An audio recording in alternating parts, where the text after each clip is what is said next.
மற்றும் நல்ல மனிதர் எங்களோட மக்கள் செல்வன் விஜய் சேதுபதி அவர்களை பேச அழைக்கிறோம்.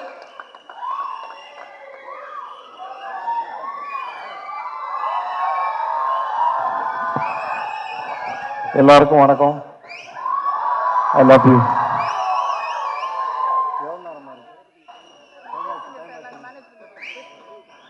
டைம் ஆயிடுச்சு, கட்சியாக என்கிட்ட மாதிரி கொடுத்துட்டாங்க. நான் வந்தது ப்ரொமோஷன் தான். எங்கேருந்து ஆரம்பிக்க தெரியல. முதல்ல நான் படத்தை பற்றி சொல்கிறேன். ட்ரெய்லர் பார்த்தேன் சார். அந்த டைட்டிலே ரொம்ப நல்லா இருக்குது. சிங்கப்பூர் சலூன் சவுண்ட் ரொம்ப நல்லா இருக்குது. ஏதோ புதுசாக ஆரம்பித்த சேனலோட லோகா மாதிரியே இருக்குது சார் உங்கள் படத்தோட டைட்டில். அந்த எஸ்எஸ்ன்னு போட்டுருக்குது. ட்ரெய்லரில் வந்த வசனம், அது கொடுக்குற எனர்ஜி எல்லாமே ரொம்ப நல்லா இருக்குது. இந்த ட்ரெய்லரே நிறைய பேர் தேட்டர் கூட்டுறோம்னு நான் நம்புகிறேன். அப்புறம் பாலாஜி ஸ்க்ரீனில் பார்க்க ரொம்ப நல்லாயிருக்கு.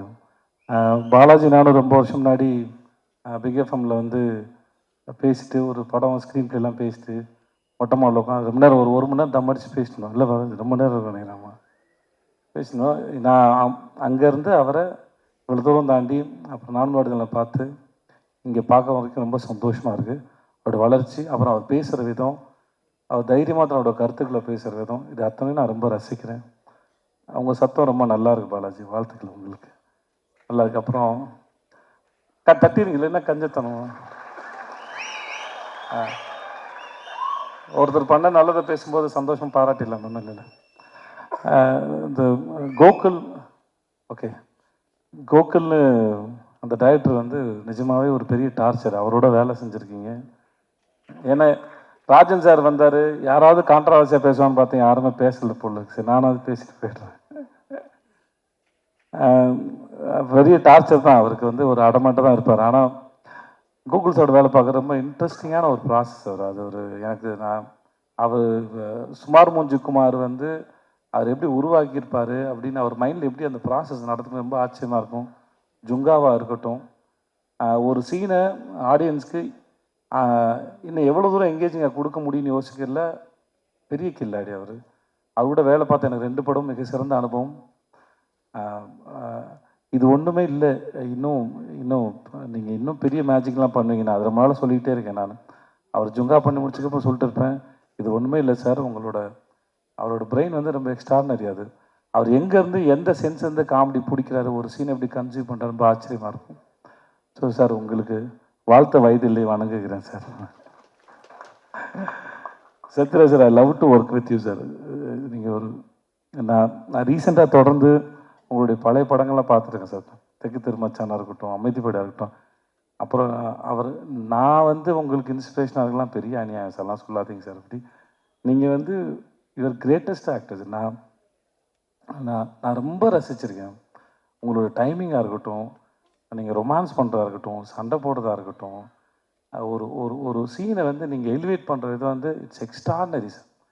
நான் டப்பிங் தேட்டர் போகும்போது நான் கேட்பேன், நான் சவுண்ட் இன்ஜினியர்ஸ், பழைய சவுண்ட் இன்ஜினியர்ஸ் நாங்கள் கேட்பேன், அண்ணன் பழைய ஆக்டர்ஸில் யாருன்னு பிரமாதம்னு உங்கள் பேரை தவறாமல் எல்லாருமே சொல்லலாம். சத்யராஜ் சார் வந்து ஒரு லிப்ஸிங்க்கு கிட்டத்தட்ட 10-20 டயலாக் போட்டு படப்படப்படன்னு ஃபில்லப் பண்ணுவார் அப்படின்னு சொல்லுவாங்க.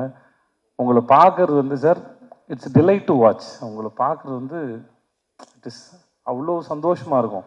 நீங்கள் இருக்கிற ஸ்க்ரீனில் நீங்களும் கவுண்டமணி சாராக இருக்கட்டும், இல்லை நீங்கள் தனியாக இருக்கிறதா இருக்கட்டும், நடிகனாக இருக்கட்டும், அமைதிப்படியாக இருக்கட்டும், எந்த படம் வேணால் எடுக்கலாம் சார்.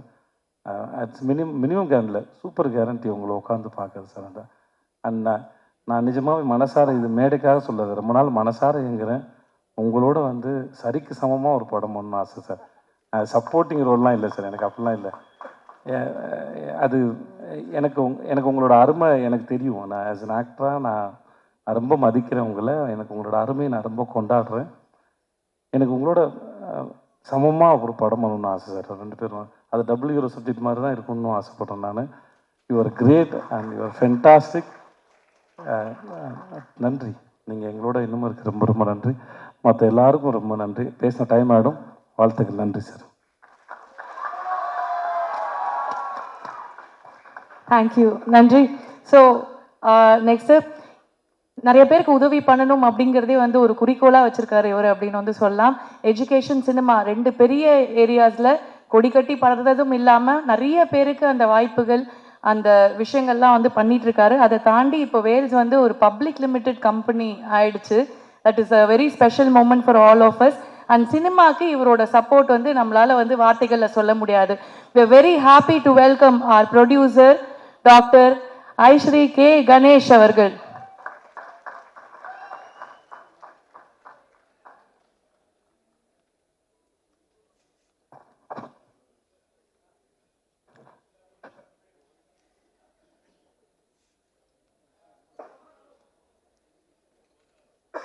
தலைவர் எல்லாருக்கும் வணக்கம். சத்யம் தேட்டரில் ஆடியோ லான்ச் அப்படின்னாலே பேசிகிட்டு இருக்கும்போதே மைக் ஆஃப் ஆகும். ஏன்னா அவங்களுக்கு ஷோ இருக்குது. முதல்ல மேலே வந்திருக்கிற நிறைய யங்ஸ்டர்ஸ் தேங்க்யூ வந்ததுக்கு.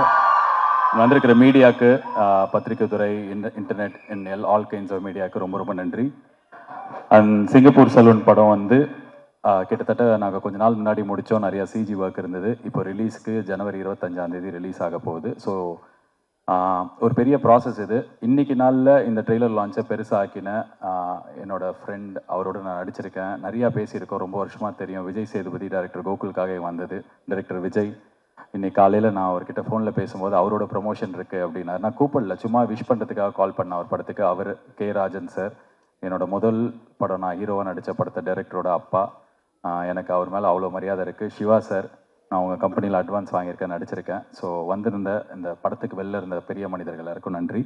அண்ட் படத்தில் வந்து நடிச்சிருக்கிற எல்லாருக்கும் தனித்தனியாக நன்றி சொல்கிற அளவுக்கு டைம் இல்லை. பட் ஆனால் I had a great experience and memorable time with Thalaivasal Vijay sir. எங்கள் அப்பாவாக நடிச்சிருப்பார். ஜான் விஜய் சார் ஒரு நிமிஷத்தில் எத்தனை எக்ஸ்பிரஷன்ஸ் ஒரு நடிகரால் கொடுக்க முடியுன்றத பக்கத்தில் இருந்து பார்த்தேன் நான் உங்ககிட்ட. It was very inspiring. Robo Shankar, உங்களுக்கு உடம்பு சரியில்லாத போது நீங்கள் நடித்த படம் இது. ஆனால் அதெல்லாம் வந்து படத்தில் தெரியாமல் அவ்வளோ என்டர்டெயின்மெண்ட்டுக்கு காரணமாக இருந்தவர். அண்ட் இந்த படத்தில் எனக்கு கிடைச்ச ஒரு சகோதரர். அண்ட் தமிழ் சினிமாவில் ஒரு குறிப்பிடத்தக்க யங் ஹீரோவாக உருவாக போகிற Kishan Das, all the best. நீங்கள் இந்த படத்தில் நடிக்க, ஒரு ஃப்ரெண்டாக நடிக்க ஒத்துக்கிட்டதுக்கு ரொம்ப தேங்க்ஸ். ஏன்னா நீங்கள் அவரே ஹீரோவாக 3 படம் நடிச்சிட்ருக்காரு. ஸோ அதுக்கப்புறம் இந்த படத்தில் என்னோடய அம்மாவும் நடித்தவங்க. அதுக்கப்புறம் 2 ஹீரோயின் இருக்காங்க. இன்றைக்கி என்னென்னா கிஷன் தாஸோட ஜோடியும் வந்திருக்காங்க. எங்கள் ரோபோ சங்கர் ஜோடியும் வந்திருக்காங்க. படத்தில் இருக்கிறவங்க Ahalya and doctor Reena bro, 2 பேருக்கும் நன்றி. ஆனால் எனக்கு 2 பேர் ஜோடியாக நடிச்சிருக்காங்க, 2 பேருமே வரல. என்னோட ஹீரோயினாக வந்து இந்த படத்தில் மீனாட்சி சௌத்ரி அப்படின்ற ஒரே ஒரு படம் நடிச்சிருந்தாங்க அதுக்கு முன்னாடி, கொலைன்னு. அப்போவும் அது ரிலீஸ் ஆகலை. ஸோ அந்த படம் அவங்க முதல் நாள் ஷூட்டிங் வரும்போது, எவ்வளோ பெரிய ஷூட்டிங் ஸ்பாட், சத்யராஜ் சார் இருக்கார், அவர் இருக்கார், இவர் இருக்கார் அப்படின்னு சொல்லிட்டு பயங்கர ஆச்சரியமாக இருந்தாங்க. இப்போது என்னடானா எங்களுக்கு ஆடியோ லான்ச்சுக்கு வரும்போது ப்ரொமோஷனுக்கு அவங்க டைம் இல்லை. ஏன்னா அவங்க வந்து விஜய் சாரோட ஹீரோயினாக நடிச்சிட்ருக்காங்க. I wish. So Meenakshi Chaudhary, நான் கண்ணு முன்னாடி பார்த்த ஜாவா சுந்தரேசன் நீங்கள் தான். உங்களுக்கு என்னோடய வாழ்த்துக்கள். Have a great career. ஆன் ஷீத்தல் இன்னொரு ஹீரோயின். அது இல்லாமல் இந்த படத்தில் வந்து ப்ரொடியூசர் ஐஸ்ரீ கணேஷ் அவர்களின் நட்புக்காக இந்த படத்தில் எங்களுக்கு நடித்து கொடுத்த ஜீவா, அவருக்கு எங்களோட நன்றி. அண்ட் டைரக்டர் கோகுலுக்கும் எனக்கும் ரொம்ப நெருங்கிய நண்பர் டைரக்டர் லோகேஷ். ஸோ அவர் இந்த படத்தில் எங்களுக்காக கெஸ்ட் ரோல் பண்ணார். அவருக்கும் ரொம்ப நன்றி. இது இல்லாமல் ஒரு பெரிய நடிகர் இந்த படத்தில் ஒரு முக்கியமான ரோல் பண்ணியிருக்காரு. நாங்கள் ரிவீல் பண்ணல, படம் பார்த்தா தான் தெரியும். ₹1 காசு வாங்கிக்காமல் அவர் கூட்டு வந்த அசிஸ்டன்ஸுக்கு கூட எங்களை பே பண்ண விடாமல் எங்களுக்கு ஒத்துழைப்பு கொடுத்த அந்த மாபெரும் நடிகருக்கு ரொம்ப நன்றி. ஸோ இதெல்லாம் வந்து படத்தில் வேலை பண்ண ஆர்டிஸ்ட். சுகுமார் சார், ஒரு பெரிய கேமராமேன் நீங்கள். உங்களோட ஒர்க் பண்ணதில் நான் ஸ்க்ரீனில் பார்க்க கொஞ்சம் போன படத்தோடலாம் பார்க்க பெட்டராக தெரிகிற மாதிரி காமிச்சதுக்கு ரொம்ப நன்றி. அண்ட் படத்தோட மியூசிக் டைரக்டர்ஸ் விவேக் மவின், 2 பாட்டு தான் உங்கள் கூட நான் ஃபஸ்ட்டு படத்துலேருந்து இருக்கேன். Thank you so much for giving this Vandhamalai and one more song. ஆனால் அவங்களால பேக்ரவுண்ட் ஸ்கோர் பண்ண முடியல. அதை பண்ண ஜாவேத் ரியாஸ், மாடகரம் படத்துக்கு நீங்கள் மியூசிக் பண்ணியிருந்தீங்க. அண்ட் அதுக்கப்புறம் திடீர்னு எங்கே போனீங்கன்னு தெரில. இதுக்கப்புறம் இன்னும் நிறையா படம் பண்ணோம். All the best. Director Gokul கூட வேலை பண்ணுறது டார்ச்சர்னு விஜய் சேதுபதி சொன்னார். அதுக்கப்புறம் டைரக்டர் கோகுலே வந்து நான் என் கூட வேலை பண்ணுறது ரொம்ப கஷ்டம் அப்படின்னாரு. இது இல்லாமல் வந்து ஆன்லைன்லலாம் வந்து நாங்கள் 2 பேரும் சண்டை போட்டுக்கிட்டோம். அவர் என் மூஞ்சிலே குத்தினார், நான் அவர் ஜாடியை பிடிச்சி இழுத்தேன் அப்படின்ற மாதிரிலாம் செய்திகள்லாம் கூட வந்தது. பட் ஆனால் உண்மை என்னென்னா, ஆக்சுவலாக வந்து அது டார்ச்சர் எனக்கு தெரியாது, எனக்கு அப்படி ஃபீல் ஆனதில்லை. ஆனால் ரொம்ப கஷ்டம். இந்த ப்ராசஸாக அவர் எதிர்பார்த்த அந்த ஒரு பேஷனோடு இருக்கிற ஒரு ஹேர் ஸ்டைலிஸ்ட்டாக ஆகணுன்ற ஒரு கேரக்டராக வரத்துக்கு எனக்கு ரொம்ப கஷ்டமாக இருந்தது. ஏன்னா நான் வந்து லவுடாக பேசிட்டு நிறைய டைலாகை நம்பி இருக்கிற ஒரு ஆக்டராக தான் என்ன நான் வந்து என் படங்களில் எழுதிட்டுருக்கேன். பட் அது இல்லாமல் வேற ஒருத்தராக வரணும் அப்படின்னும் போது இது எனக்கு ஆரம்பத்தில் ஒரு கொஞ்சம் கஷ்டமாக இருந்தது. இன்ஃபேக்ட் ஒரு 2 வாரம் அப்படி தான் இருந்தது. நிறைய டிபேட் பண்ணியிருக்கோம், ஆர்கியூ பண்ணியிருக்கோம். நான் வேணான்னுவேன், அவர் வேணும்னுவார். ஃபைனலாக எங்கள் 2 பேருக்குமே கண்ணுக்கு முன்னாடி இருந்தது இந்த படம் தான். ஏன்னா நிறைய செலவில் நிறைய ஆர்டிஸ்டோட ஒரு பெரிய படமாக உருவாகும்போது என்னால் என்னெல்லாம் பெஸ்ட்டாக கொடுக்க முடியுமோ ஆர்டிஸ்ட் கிட்ட டேட் வாங்குறதுல ஆரம்பித்து அவங்களோட சம்பளம் பேசுறதுலேருந்து கடைசி நிமிஷம் இப்போ இன்னைக்கு காலையில் 6 மணிக்கு கிரிக்கெட் பிளேயர் அஸ்வினோட நான் ஒரு இன்டர்வியூ ரெக்கார்ட் பண்ணிட்டு தான் இங்கே வரேன். ஸோ என்னோட பெஸ்ட்டை நான் கொடுக்கணும் அப்படின்னும் போது அவரோட பெஸ்ட்டை அவர் கொடுக்குறாரு. அதை நம்ம உள்ளே வாங்கினோன்னா இந்த படம் முடியும் போது பெட்டர் ஆக்டராக வெளில தெரியும் அப்படின்னு எப்போ புரிஞ்சுதோ அப்போலேருந்து எங்களுக்குள்ளே வந்து அந்த புரிதல் இருந்தது, படத்துக்காக வேலை பண்ணுறோன்னு சொல்லிட்டு. ஸோ இந்த ஜேர்னி கஷ்டமாக இருந்தது, பட் ஆனால் கண்டிப்பாக நல்லா இருந்தது. இன்றைக்கி நான் சிங்கப்பூர் சலூன் முடிச்சுட்டு வேறு ஒரு படம் போய் நடிச்சிட்டேன். அப்போ நான் பெட்டராக நடிக்கிறதுக்கு முக்கியமான காரணம் உங்கள் கூட ஒர்க் பண்ணது. So thank you for that. ஃபைனலாக வந்து ஐசரி கணேஷ் அவர்கள் வந்து நான் முதல் வாட்டி எல்கேஜி சொல்லும்போது என்னை எப்படி நம்பினாரோ, எந்த வார்த்தையும் சொல்லாமல் எப்படி அந்த படத்துக்கு இம்மீடியட்டாக ஓகே சொன்னாரோ, இன்னி வரைக்கும் அவர் என்னை அப்படி தான் பார்க்குறார், அவர் என்னை அப்படி தான் நம்புகிறாரு. நான் இந்த படத்தை வந்து ரொம்ப பிடிச்சி போய் இது ரொம்ப நல்லா இருக்குது அப்படின்லாம் சொல்லி அவர்கிட்ட எடுத்துகிட்டு போய் சொல்லி அவர் இதை பண்ணுறாரு அப்படின்னும் போது ஷூட்டிங்க்கு 2 மாதம் முன்னாடி நான் அவர்கிட்ட சொன்னேன், இல்லை எனக்கு பண்ண பயமாக இருக்குது அப்படின்னு சொன்னேன். காரணம் என்னென்னா இந்த படம் ரொம்ப பெருசாக இருந்தது, எக்கச்சக்க ஆர்டிஸ்ட்டு, எக்கச்சக்க செலவு. அந்த சலூன் நாங்கள் படத்தில் காட்டுறதுக்கு மட்டுமே ஒரு 1.5 கோடி 2 கோடி ரூபாய்க்கு செட்டு போட வேண்டியிருந்தது. ஸோ இவ்வளோ செலவு இருக்குது, இது நான் பண்ணணுமா, இது தாங்குமா அப்படின்னும் போது அவர்கிட்ட ஒரு வாட்டி கதை சொல்கிறதே ரொம்ப கஷ்டம். ஏற்கனவே சிங்கப்பூர் சலூன் கதையை ஒரு வாட்டி கேட்டவர் அடுத்த நாளைக்கு ஃபுல்லாக உட்காந்து திருப்பி ஒரு 3 மணி நேரம் கதை கேட்டு இதை நீ பண்ண, எவ்வளோ பெருசாக இருந்தாலும் நான் பண்ணுறேன், என்னை நம்பி உள்ளவா அப்படின்னு சொல்லி இதை ப்ரொடியூஸ் பண்ணி என்னோட ஆரம்பத்துலேருந்து இப்போ வரைக்கும் இந்த படத்து வரைக்கும் என் கூடவே இருக்கிற, இதுக்கப்புறமும் இருக்க போகிற காரணத்துக்காக ரொம்ப நன்றி. அண்ட் இந்த படத்தோட டான்சர்ஸ் 8 பேர் வந்தீங்க, நீங்கள் இந்த படத்தோட டைரக்டரோட அசிஸ்டன்ட் டைரக்டர் டீம், அவங்களுக்கும் எங்களோட நன்றி. அண்ட் நான் நிறைய பேர் மிஸ் பண்ணல. அண்ட் முக்கியமாக இன்னொரு விஷயம், சோஷியல் மீடியாவில் நான் வந்து பார்த்தேன்னு சொல்லிட்டு என் டீம்லேருந்து சொன்னாங்க. உதயநிதி ஸ்டாலின் நடித்து ஒரு படம் வந்தது கொஞ்ச நாள் முன்னாடி, நெஞ்சுக்கு நீதி. அந்த படத்தோட ஆடியோ லான்ச்சுக்கு நான் வந்து கெஸ்ட்டாக வந்திருந்தேன். ஏன்னா அந்த படம் ப்ரொடியூஸ் பண்ண போனி கபூர் அவர்கள் தான் நான் நடித்த வீட்டில் விசேஷம் ப்ரொடியூஸ் பண்ணார். ஸோ அந்த ஸ்டேஜில் வந்து நான் சொல்லியிருந்தேன், நானும் உதயும் ஒரே வீட்டில் பொண்ணு எடுத்திருக்கோம் அப்படி சொல்லியிருந்தேன். ஏன்னா 2 பேரும் ஒரே கம்பெனியில் படம் பண்ணியிருக்கோன்னு சொல்லிட்டு. ஸோ இமீடியட்டாக அவர் பேச வரும்போது சொன்னார், ஆமாம் நாங்கள் 2 பேரும் ஒரே வீட்டில் தான் பொண்ணு எடுத்திருக்கோம் அப்படின்னு சொல்லிட்டு அந்த படத்தை மீன் பண்ணி சொன்னார். ஸோ இந்த 20 செகண்ட் ஆடியோ கிளிப்பை வண்டி வீடியோ கிளிப்பை வண்டி ட்விட்டர்லலாம் போட்டு என்னோட ஒய்ஃபும் அவரோட ஒய்ஃபும் அக்கா தங்கச்சி, நாங்கள் 2 பேரும் ஒரே வீட்டில் பொண்ணு எடுத்திருக்கோம். ஆர்ஜே பாலாஜி உழைப்பால் உயர்ந்தவன் நினச்சா அவனும் வந்து அரசியல் பின்புலத்தால் தான் உயர்ந்தான், அதனால தான் இன்னைக்கு சிங்கப்பூர் சலூன் படத்தை ரெட் ஜெயின் ரிலீஸ் பண்ணுகிறதுன்னு சொல்லிட்டு அடப்பாவீங்களா. அந்த வீடியோவை இன்னொரு 5 செகண்ட் பார்த்துருந்தாலே தெரிஞ்சிருக்கும், இல்லை கொஞ்சம் திரும்பி அந்த வீடியோவை பார்த்துருந்தாலே போனி கபூர் உட்காந்துருப்பாரு, புரிஞ்சிருக்கும்.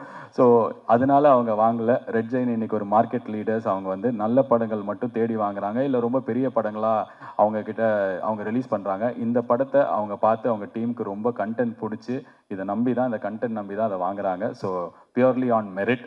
ஸோ நான் அவருக்கு சகலைப்பாடி இல்லை, நான் ஒரு வானம்பாடி, ஒரு ஓரமாக பறக்கிறவன். அண்ட் ஃபைனலாக இந்த சிங்கப்பூர் சலூன் ட்ரெய்லர் நீங்கள் பார்த்துருப்பீங்க.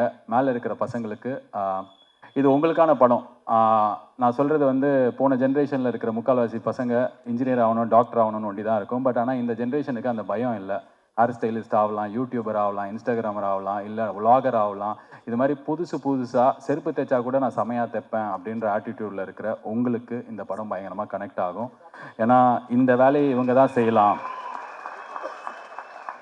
இந்த வேலை இவங்களோட தொழில், இந்த வேலை இந்த ஜாதிக்காரங்கிறது அப்படின்ற விஷயத்தெல்லாம் உடைச்சு இந்த உலகம் வந்து ரொம்ப தூரம் முன்னாடி போயிடுச்சு. எங்கேயோ நம்ம ஊரில் நம்மளுக்கு கண்ணுக்கு தெரியாத இல்லை தெரிஞ்ச இடத்துலையே இன்னும் அதே நிலைமை இருக்கும்போது, இல்லை அப்படி கிடையாது, எந்த வேலை வேணாலும் யார் வேணாலும் செமையாக பிடிச்சி பண்ணால் மேலே போகலாம் அப்படின்றத ரொம்ப இன்ஸ்பைரிங்காக எனக்கே வந்து நடிக்கும்போது இது நிறைய பேருக்கு கனெக்ட் ஆனால் செமையாக இருக்கும்னு ஆசையாக பண்ண படம் தான் இது.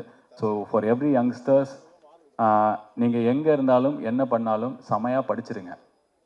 அந்த செமையாக படித்து முடிச்சதுக்கப்புறம் உங்களுக்கு ஒரு பேஷன் எது இருந்ததுன்னா அந்த பேஷன் நோக்கி போங்க. இந்த படம் அதையும் ரொம்ப ஸ்ட்ராங்காக சொல்லி, இந்த படத்தில் எனக்கு ரொம்ப பிடிச்ச சீன் வந்து நான் இதோட முடிச்சுக்கிறேன். டைரக்டருக்கும் நானும் பேசும்போது எனக்கு ஒரு விஷயத்தில் ஒண்டி உடன்பாடு இல்லை. அவர் சொன்னார், சின்ன வயசுலேருந்தே வந்து சலூனில் ஹேர் ஸ்டைலிஸ்ட் ஆகணும்னு ஆசைப்படுற ஒருத்தன் காலேஜ் அவங்க அப்பாக்காக போகிறான், ஆனால் ஒழுங்காகவே படிக்கலை, அவனை புரிஞ்சுக்கிட்டு அப்பா வந்து அவனை ஹேர் ஸ்டைலிஸ்ட் ஆக்கிட்டாரு அப்படின்ற மாதிரி ஒரு விஷயம் இருந்தது. எனக்கு வந்து என்னென்னா, இல்லை சார் அவன் நல்லா படிக்கட்டும் அப்படின்னா. ஏன் அப்படின்றீங்க, ஏன் அப்படின்னு கேட்டார். எதுவுமே வரல அதனால் அவன் முடி வெட்ட போயிட்டான்னு இல்லாமல் அவனுக்கு எல்லாமே வரும், செமையாக படித்தான், இருந்தாலும் அவன் பிடிச்சதை செலக்ட் பண்ணான் அப்படின்றதுல இன்னும் கொஞ்சம் இன்ஸ்பிரேஷன் இருக்குன்னு தோணுச்சுன்னு அதுதான் உங்ககிட்ட சொல்கிறேன். நீங்கள் என்ன பண்ணுறதா இருந்தாலும் பயங்கரமாக படிச்சிருங்க. It's very very important. Vels யூனிவர்சிட்டியிலேருந்து கொஞ்சம் பேர் வந்திருக்கீங்க அப்படின்னு நினைக்கிறேன். ஸோ எந்த காலேஜில் படித்தாலும், இன்ஃபேக்ட் வேல்ஸ் யூனிவர்சிட்டி தான் எல்லாருமே வந்திருக்கீங்கன்னு நினைக்கிறேன். நீங்கள் என்ன படித்தாலும், எங்கே இருந்தாலும், என்ன பண்ணணும்னு ஆசைப்பட்டாலும் தயவு செஞ்சு படிச்சிரு. அந்த படிப்பு தான் உன்னோட ஃபவுண்டேஷன். நான் வந்து எங்கள் வீட்டில் கிராஜுவேட் ஆன முதல் ஆள், போஸ்ட் கிராஜுவேட் 2 டிகிரி படித்த ஃபஸ்ட்டு ஆள். நான் ஒருத்தன் படித்ததுனால என்னை சுற்றி இருக்கிற 50 பேரோட வாழ்க்கையை என்னால் மாற்ற முடிச்சுது. எனக்கு சுற்றி இருக்கிற இப்போ 100 பேர் 1000 பேராக மாறுது. ஸோ படிப்பு ரொம்ப ரொம்ப இம்பார்ட்டன்ட். அதை படிச்சுட்டு உனக்கு பிடிச்ச பேஷனை பண்ணுறதுக்கான ஒரு லைஃப்பை தேடிக்கோ. இந்த படம் அதுதான் சொல்லும். எல்லாருக்கும் கனெக்ட் ஆகும், யங்ஸ்டர்ஸ்க்கு பிடிக்கும் அப்படின்ற நம்பிக்கையில் ஜனவரி 25 ரிலீஸ் ஆக போகுது தியேட்டர்ஸில். ஸோ ஒரு 4 நாள் வீக்கெண்ட் கிடச்சிருக்கு. ஸோ மீடியா எனக்கு ஆர்ஜேவாக இருக்கும்போது நான் அந்த இடத்துல உட்காந்து இதே மாதிரி ஆடியோ லான்ச் கவர் பண்ணியிருக்கேன், ஹோஸ்ட் பண்ணியிருக்கேன். அப்போலேருந்து சப்போர்ட் பண்ணியிருக்கீங்க. அப்போலேருந்து நான் பார்க்குற நிறைய பேர் இங்கே பார்க்குறேன். Thank you for coming. Take this film to the world. நன்றி. ரொம்ப நேரம் எடுத்துக்கிட்டதுக்கு மன்னிக்கவும். All the best. இனிய பூசம், எங்களுக்கு தைப்பூசம் அன்றைக்கி தான் ரிலீஸ். இனிய தைப்பூசம், குடியரசு தின நல்வாழ்த்துக்கள். 4 நாள் லீவு. ஆண்டி அங்கிள், தம்பி தங்கச்சி, இடே பச்சை சட்டை. தியேட்டரில் போய் படத்தை பாரு. நன்றி.